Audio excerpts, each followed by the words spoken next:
Hello, everyone. Welcome back to another episode of A Better You. I'm Joshua Nugent, and today I want to focus on the question, what is addiction, and how I broke free from the cycle. I will try to break it down as much as I can and maybe educate some people that are ignorant to the topic. In no way is this meant to call out anyone. If any of this applies, I just want, to whomever it does, to get the gears turning inside their mind and maybe help them gain the courage to speak up. So with that being said, let's begin today's topic. So, what is addiction? So I will share with you what I searched up what the definition of addiction is, and then I will share what my own definition of addiction is, which is probably going to be very similar. So, the definition that I looked up on Google of addiction is the fact or condition of being addicted to a particular substance, thing, or activity. And some key synonyms to addiction is dependency, craving, habit, weakness, compulsion, fixation, enslavement, which I think is very important. And just to share what my definition of addiction is, it's very similar, but I believe that when you do something to such extreme excess, to the point where not only are you hurting yourself, and you may not even be aware of it, you may not even be aware of your own actions of what you're doing, but you're ultimately hurting those that are around you. Speaking from experience myself, when I was in the middle of my addiction, I was hurting my family the most, and anyone that came around me, they couldn't really tell that I was an addict. But it was definitely my family that saw through it and saw the worst of me, the worst version of myself, and and it could be anything. It doesn't necessarily have to be drugs. It can be like it could be video games. It could be gambling. It can be sex. It could be shopping. There's so many different variations of it, and it differs from person to person, and it's very tricky to. It's really tricky to pick up on, because you yourself may not even be aware of it, but other people can see your actions, and they can see like what the issue is. And for myself, when I was in mine, my family constantly called me out, and I didn't want to believe it. I didn't want to believe that I was an addict, because it's a really hard thing to accept. It's hard to accept that you have a problem. And my philosophy, my mindset was, well, I'm not hurting anyone physically, so why should you guys bother me? Wouldn't you rather me be safe and do it in the confines of my own home? But, it was crazy to think that, because, constantly my family has tried to tell me, listen, we don't want to see that. We don't want to be around it. We think that, maybe you need to seek out help, but that wasn't something that I was ready to face. I wasn't ready to face that at all. And it's hard to accept that. It's hard to really accept that you need help. And just want to share some statistics also. So there's this website called SerenityOaksWellness.com. So they are a wellness center located down in Florida, Fort Lauderdale.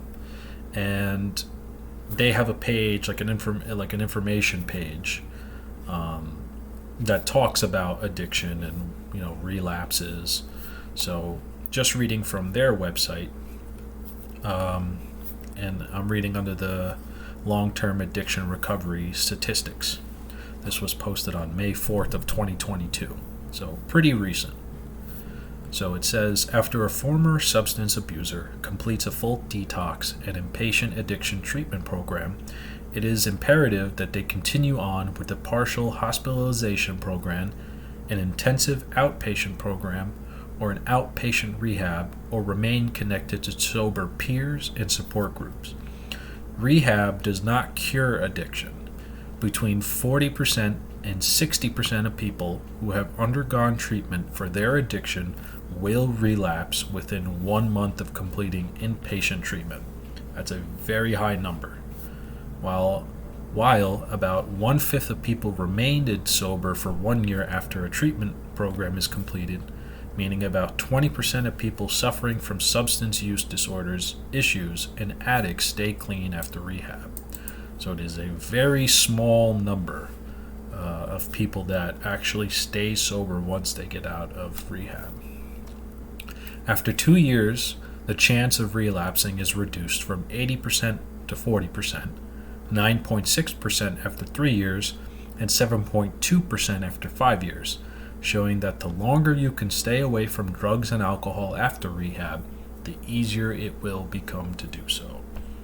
So it is very important to keep those statistics in mind. Although it is not very important, I would say it's not very important when you're first starting out, because it could be kind of scary for a newcomer. And again, this is just mainly focusing on drug addiction, because that's what I have experience in, and those numbers can seem really scary when you first hear them. Some people might even say, well, what's the point? Why even try to get sober if these are the numbers? And it can seem pretty scary at first. And to be honest, when I first started in my journey of sobriety, admittedly, I was a little ignorant on the statistics. That was not really a big thing in my rehab, but sometimes people would share the statistics. People would share the number of what's going to happen after you get out. And I never really cared about it. I didn't want to listen. I didn't want to hear the numbers because it wasn't conducive to my journey. It wasn't conducive to my recovery. And I knew that if I worked hard and I listened to all the suggestions that people gave me in rehab, that I was going to get out of it and I was going to stay sober. And that's all this program is. That's all these programs are, is that they're suggestion based. They're not demanding you to do anything. These are just methods that people in the past have done themselves to help them get sober, and they just want to help you get sober as well, because it's really hard to stay sober. It can be difficult starting out, but once you start to gain some momentum, and you start to see that time increase from 24 hours to a day to a week to a month, a month to 6 months, 6 months to a year. It could be, you could almost kind of forget where you started.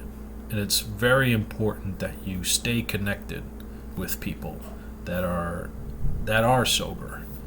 And for myself, I try to stay connected through my sober peers and just reach out to people that just understand where I'm at and understand, what it means to be sober. I remember one time when I went to a meeting, and this gentleman in the meeting shared something that was pretty profound, and it always stuck out to me ever since I heard it. And he said, addiction is a mental obsession followed by a physical craving, followed by a spiritual malady. And when I first heard that, I didn't quite understand what that meant. Totally ignorant on it. But after a while, and being, as the days go by and I continue to put in work and effort into my sobriety, I realize how important that statement was. That that addiction affects those three aspects of yourself. Not even just like drug addiction, but just addiction in general affects your mental, your physical, and your spiritual. And I know some people may be turned off by the spiritual aspect. That's kind of a tough one that a lot of people have trouble with. Is they can understand the mental obsession, they can understand the physical craving, but the spiritual malady is where a lot of people struggle with. And I've seen guys relapse because they couldn't understand the spiritual malady. They just couldn't get over that one key aspect. And it's so important to keep those three things in mind: the mental obsession, the physical craving, the spiritual malady. I almost drill those three things into my head just as a reminder, continuously reminding myself that these are the things I need to work on, these three things. I mean, there's other things that I need to continue working on. But these three in particular are super important to anyone starting out, or anyone starting the process of trying to get sober or break their addiction.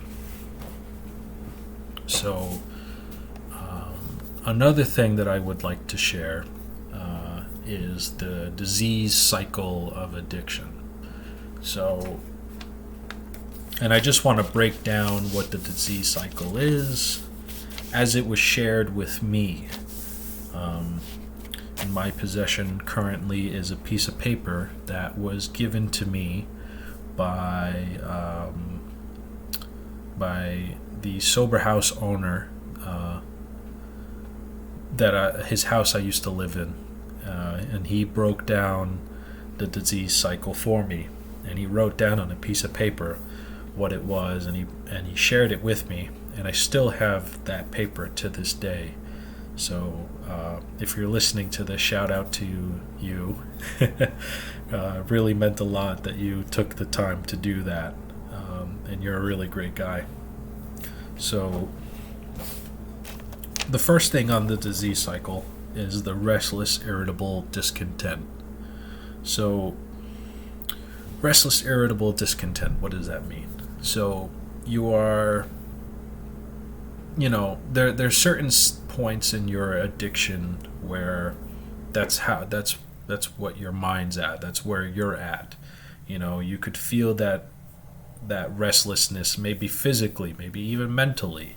The irritability, just snapping at people. Just, maybe like you haven't had that fill, that fix. And the discontent, just not appreciating the present moment and what it has to offer. And that's connected to the spiritual malady. So the restless, irritable discontent is followed up with the mental obsession. The mental obsession, it's the only thing that you can think of. Your addiction is the only thing on your mind. And speaking from experience, when my addiction was on my mind and it was the only thing I could think of, nothing else came to mind. It didn't matter if there were responsibilities. It didn't matter if I had things to do. That was the only thing that I was going to think about. And it didn't matter. It didn't care what time of day. It didn't matter. It like when it hit, when it called, when it popped into my mind, it became what is the next step, the phenomenon of craving. Now you start to crave the addiction. Now you start to crave that, like maybe your body needs it, maybe the physical craving, maybe it's the mental craving, but your body, your mind, you need it. You absolutely need that. And the phenomenon of craving is followed by the spree. You go on a bender, whatever that is for, each individual, it's different. Speaking for myself, whenever I needed to, get high, it didn't matter what time of the day it was. It could have been as early as 7 a.m. It could have been as late as 3 a.m. But whenever it came knocking, and when I needed that next fix, I did whatever it took to get it. It didn't matter how much money I was spending. It didn't matter how much time I was wasting. It was that's what I needed, or at least that's what I thought I needed. And sprees can last for a long time. For some people, it's, for myself, speaking from experience, this happened for 6 years. 6 years of my life was dedicated to this, dedicated to getting high, and I had moments of, on and off again, like I would have maybe a few months of sobriety, maybe 1 month. It was never longer than 2, and that's being generous. But after your spree is over, eventually you get to you emerge remorseful. You start to feel guilty about the spree, about the benders. Maybe there was some sort of consequence that you had to endure. Maybe it was, maybe you got in trouble by the law. Maybe your family members started to call you out. Maybe your friends started to see who you truly were. There are a number of reasons. There are a number of things that could lead to that remorsefulness, that guilt that you feel inside, that's eating away at you. And after you emerge remorseful, it's followed by the firm resolution. I'm not going to pick up again. I am not going to use again. I am not going to gamble again. I am not going to fill that addiction anymore. And you make that resolution to yourself, that promise to yourself, that this is the day that it ends. For myself, I kept telling myself, this is the last time I'm going to get high. Just this is, and I would always say that. It would always come to that. After this last joint, after this last bowl, after this last drink, it was always that. And maybe you stay sober for a week, maybe you stay sober for a month, but you always go back to the restless, irritable discontent. And that is the cycle. It is a very dangerous cycle. And a lot of people aren't aware that they're in the cycle. And you could take, for myself, it was drugs, right? Drinking, smoking, acid, mushrooms, Adderall, that was my addiction cycle.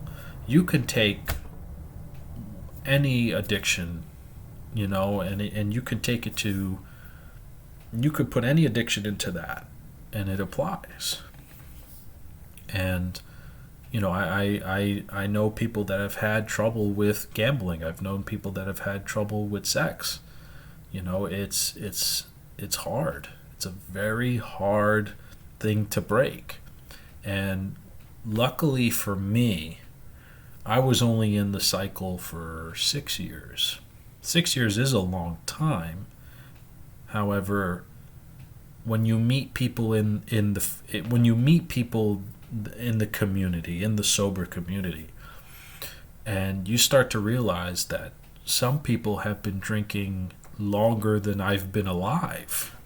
I'm 26 years old, and I've met people that have drank longer than than that, which is crazy to think about, but it's true. Some people are in that for almost their whole lives, and then they decide they want to break free, and it's hard to do.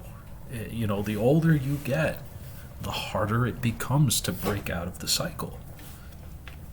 It's not easy. It's not an easy thing. It is one of the toughest things that anyone will ever do in their life, is try to break out of the disease cycle of addiction.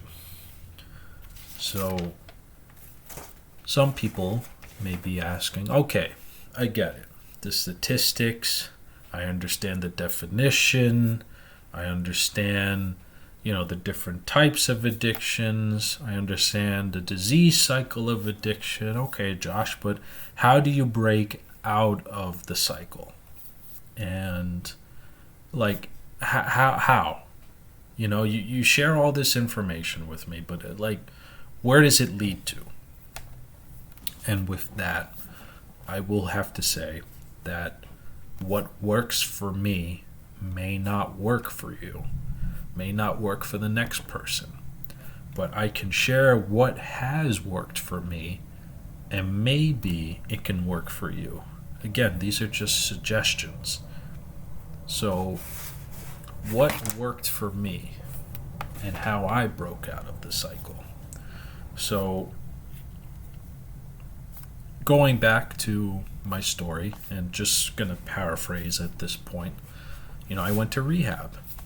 I think going to rehab is a must. When you go to rehab, you are presented the tools that you will need to help you break out of that cycle.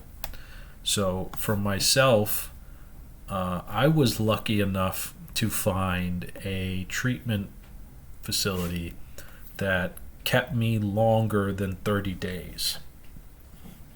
A lot of these rehabs will only keep you for 30 days, and which is fine, but it's crucial that after you get out of rehab, again, speaking from experience, you find yourself in a sober living situation. Sober living basically is a group of people, men or women.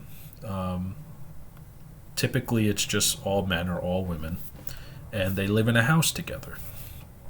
And everyone in the house is trying to stay sober. So it's important to surround yourself with people like that. Find people that are like-minded. Find people that are also on the path, on the journey of trying to stay sober. So for me, I was in rehab, got out of rehab, went to sober living, and I stayed in sober living from October to June. And during that time, I got to meet all different types of people. So many different people from different walks of life. I've met people that are homeless. I've met people that have coming out of jail. I've met people that have struggled to get sober, that this is maybe the 12th, 13th, 14th, 15th time. I've met people that are brand new to sobriety. You meet so many different types of people, and it's so important that you do, because it gives you perspective on not only yourself but addiction as a whole, and the different things that people do to help them in their journey of sobriety. Because if you're doing things on your own in terms of that. You don't have someone to say, hey, like, I noticed this is how you're doing it, like, maybe you should do it this way. Or maybe you can teach someone, hey, like, this is what's worked for me. Maybe I can show you. And again, this is all just suggestion based. But I think those two things are very important. And if that's not in the cards, if going to rehab or going to sober living is just not going to work out, I think a very important thing is at least going to meetings. Now, I know that, like, people's idea of a meeting, they base it off of, like, maybe TV shows that they've seen, or maybe movies that they've seen. So they already have, like, this, like, they already have an idea in their mind that's pretty warped about what a meeting is and what it looks like, and meetings are essentially a group of people that are all addicts, depending on what your addiction is, and you can find different meetings for different things. If you do your research online, you can find so many different meetings. You can find Alcoholics Anonymous, Narcotics Anonymous, Gambling's Anonymous. Like, there are so many different types of meetings that you can find around you, and it's so important that you find these places, that you find where these people are, because these people can help you. They can help you break out of that. And it's so important to talk to people, because they get it. They understand the struggle. And they can help you, break out of that. But another important thing is that you can help them break out of it. You help them stay sober. A lot of when you're first coming out and you're trying to go to meetings, a lot of people are only thinking about, like, oh gosh, I'm the new person, I don't really know if I have anything to offer. But when you go to these types of meetings, people that have had long-term sobriety want to see that. They want to see people that are just coming in, because not only do they want to help you, but it's also a reminder to them that, hey, this is where I used to be. I was that person that was alone and afraid and not sure who to talk to. And it's nice to have that. It's nice to have that sense of community. And it's super important. It was important for me when I was first getting sober. It was important to find people that I could talk to. It was important for me to share my knowledge and what I knew. And it was important for me to talk during these meetings, participate in the meetings, because I put so much effort into trying to get my drugs. I put so much effort and time and energy into getting that next high, that I thought to myself, if I put that much time, energy, and effort into my addiction, I can surely enough put it towards my sobriety. And that's what I did. So it's super important that if you can't do the rehab, you can't do the sober living, try to find meetings, try to go to meetings, because it's important to learn to become the solution and not the problem. So with that said, another key aspect to meetings is trying to find a sponsor or find a mentor. A sponsor is somebody that can help you through the steps, because each of these programs have 12 steps. A sponsor is somebody that is essentially guiding you through these steps, preparing you, right, to eventually take someone else through the steps in the program. which may sound scary at first, and also may sound like, well, what? Like, there's no way I could help someone, and like, why would someone want to learn from me? And which is normal. That's totally common for people that are first starting out. But typically, you want to find someone that that you look up to, someone that is saying stuff that really reaches out and speaks to you. And for myself, when I found my mentor, because I worked not Alcoholics Anonymous, but Dharma Recovery. Dharma Recovery was something that was new to the program, new to the rehab, or at least they were offering it. And there weren't that many mentors in the area. So when I met my mentor, he was kind of like someone that I, because I know he's listening, he was someone that I kind of got stuck with.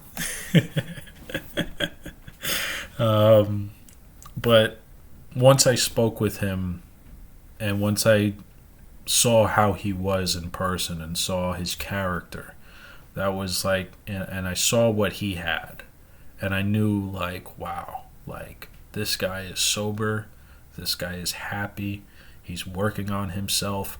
I want that. I want to have that.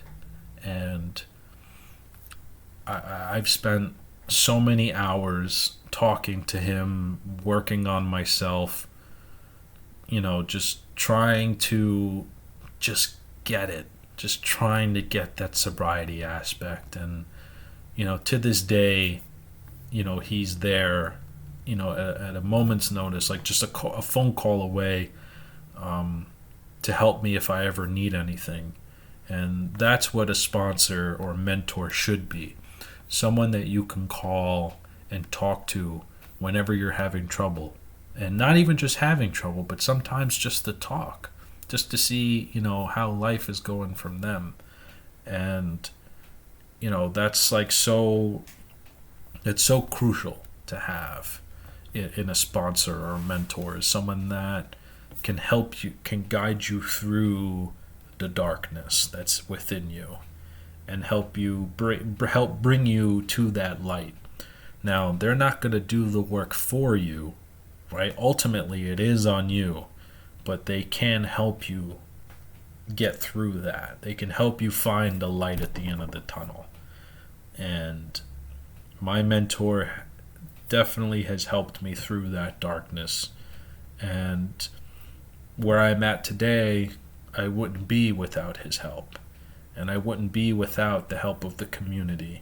I wouldn't be without having the experience of being in sober living, without the experience of being in rehab, learning about people's stories, learning where they're at in life, learning what they do for their sobriety and the actions that they take. And that's what it is for me. I'm open to suggestions. What works for you? Okay, tell me what that is, because I want to learn. I want to see if it works for you, maybe it'll work for me. And that's the open-mindedness that I have, is trying to learn as much as I can and applying it myself. And if it doesn't work, okay, that's fine. Not everything has to work, but at least I tried. And that's what's important, is at least trying to find the solution.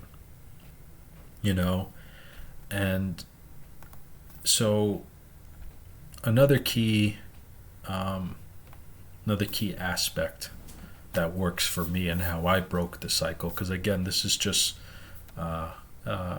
going back to breaking the cycle. I have to almost remind myself.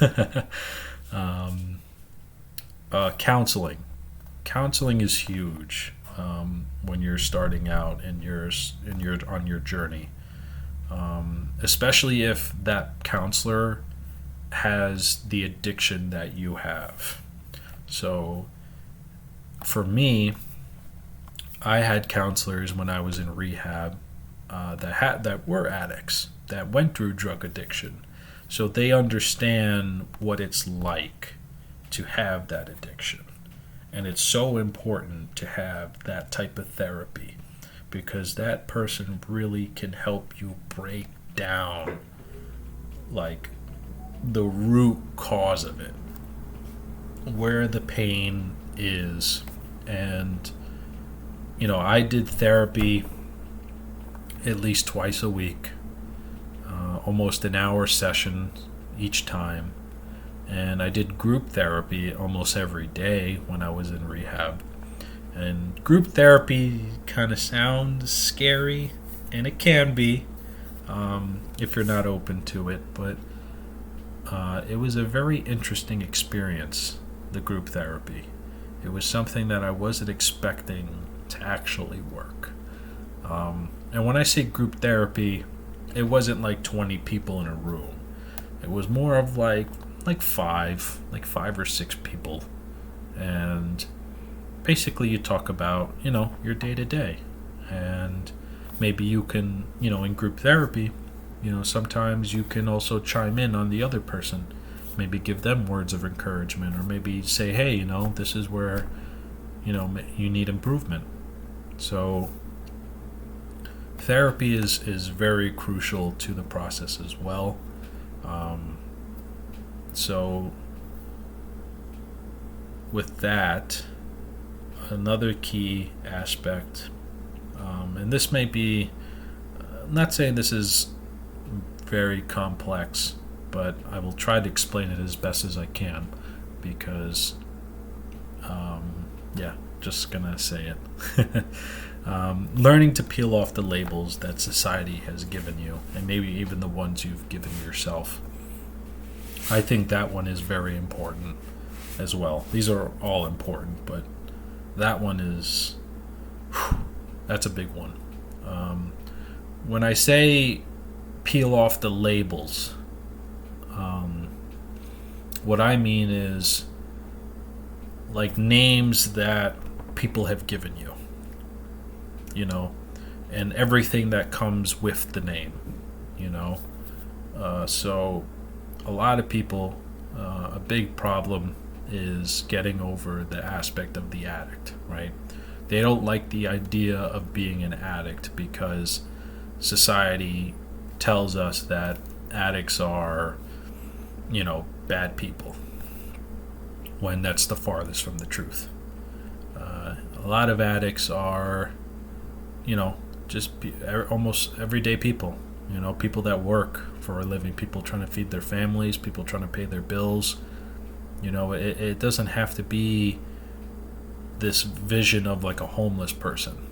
And I feel like some people may come to that. They may see addicts as that, and it's the farthest from the truth. There are some addicts that are homeless, but that's not necessarily everyone that's an addict, and learning to peel off that label that society has given you, that's a big one, because when you learn to let go of the name, you learn to let go everything associated with the name. You become so much freer in your mind and in your spiritual life that it's almost a Zen-like, tranquil state of mind where you don't have to live with that pain, that guilt that's associated with the name. And even the names that you've given yourself, maybe even the labels you've given yourself, maybe somewhere along the line, someone told you that, I don't know, this is just as an example that's unrelated to addiction, but kind of the same, is the best way for me to explain it.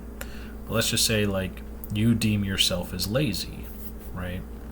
I feel like a lot of people do that. They think that they're lazy. They're slacking in certain areas. Maybe they could be doing more. But you're only lazy if you accept that title, if you accept that label. And a lot of the times people don't see the amount of effort that they do. and the work that you do. Okay, maybe there are times where, yes, you don't really do a lot. Maybe you're sitting at home and you're just, relaxing all day, But there are times where, okay, maybe you are working, maybe you are paying your bills, maybe you are, keeping yourself afloat financially, maybe you are trying to get that degree, maybe you are trying to, find that job and work that job, get that dream job, chase those dreams. Like, it takes a lot of effort to do those things, So calling yourself lazy, is not really helpful. It can hurt you. And, sometimes, there are people that may actually be lazy. And okay, there are people that genuinely don't do anything, right? So with that, it's like you can either do something, try to get out of it, and again, seeking out help. Maybe you need help motivating yourself. Maybe you need someone to help you keep yourself accountable. But there are ways to break out of that, to get rid of the labels. You don't have to stay with it, And the more labels you peel off, the more you start to see who your true self is. But one of the biggest labels you have to peel off is that addiction, is that addict. And it's very difficult. Very difficult. It takes a lot of discipline to do that. But you have to learn to trust yourself. You have to learn to have patience with yourself. You have to learn to love yourself. And those things take time. They do. It's not going to happen overnight. But if you learn to trust the process, if you learn to give an honest, conscious effort into the things that you do, you can break out of these things. Sometimes we spend our whole lives hating ourselves. We don't love ourselves. We don't know who we truly are. We think that we're one way, but we don't take the time to really to dive deep within ourselves and to truly learn about ourselves. And we don't understand the potential that we have within ourselves. We have so much potential, but sometimes somewhere along the line, life happens, and, either certain people tell you can't do it, or maybe something traumatic happens in your life. But I'm here to tell you that you can climb out of that. There are ways to climb out. And I really hope that to the people that need that extra push, I hope that they take those first steps into trying to better themselves. Because these are techniques that I've learned about in future episodes. Just getting a little off topic. In future episodes, I do want to talk about and share more about what I do more in terms of the Dharma and the things that, like how I keep myself afloat daily and what I do for my sobriety on a daily basis. It's not perfect. There are days where I do slip up, but that's okay. That's normal, as long as we go back to the practice, as we go back to the healthy routines. And in future episodes, I want to interview people, and I want to interview people who have different addictions, not necessarily just drug addictions, but maybe even gambling addictions, or maybe food addiction, and talk to people about where they're at and what their stories are, and to try to see if there is a solution, try to help them find that solution. So there's always light at the end of the tunnel. maybe sometimes it takes a while to see that light, but it is there, you know. It's always there, and there's light in everyone, you know. It's just sometimes the world, certain things happen to us, you know, certain events happen to us where we our souls almost get darkened a little bit. A little darkness creeps into it, and people become so negative about life, and they look at all the horror and the terror that's happening in the world. But it's not all bad. You know, there is good in the world. You just have to look for it. You know, it's not, a lot of the good is not always in plain sight. Sometimes it just takes a little searching, but it is there, and there are people that genuinely want to help. And it takes a lot of effort. It takes a lot of work to do this, but it is possible. It is very much so possible. And breaking out of, and this is a huge thing, and breaking out of that generational pain, the pain that was passed on to you. And everyone's generational pain is different.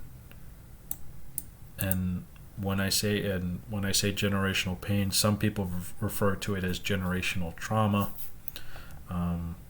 But there is the definition of it. I looked up online. It's from this website, health.com, and they define it as the symptoms of generational trauma it's talking about the symptoms and what it includes. I guess I'll read it anyways.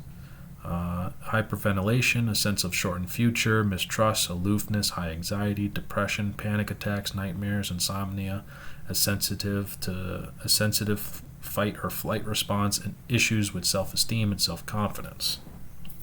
So I guess my definition of generational trauma or pain is somewhere along your family tree, someone experienced something very traumatic, and instead of healing from that pain, that trauma, they passed it on to their kids.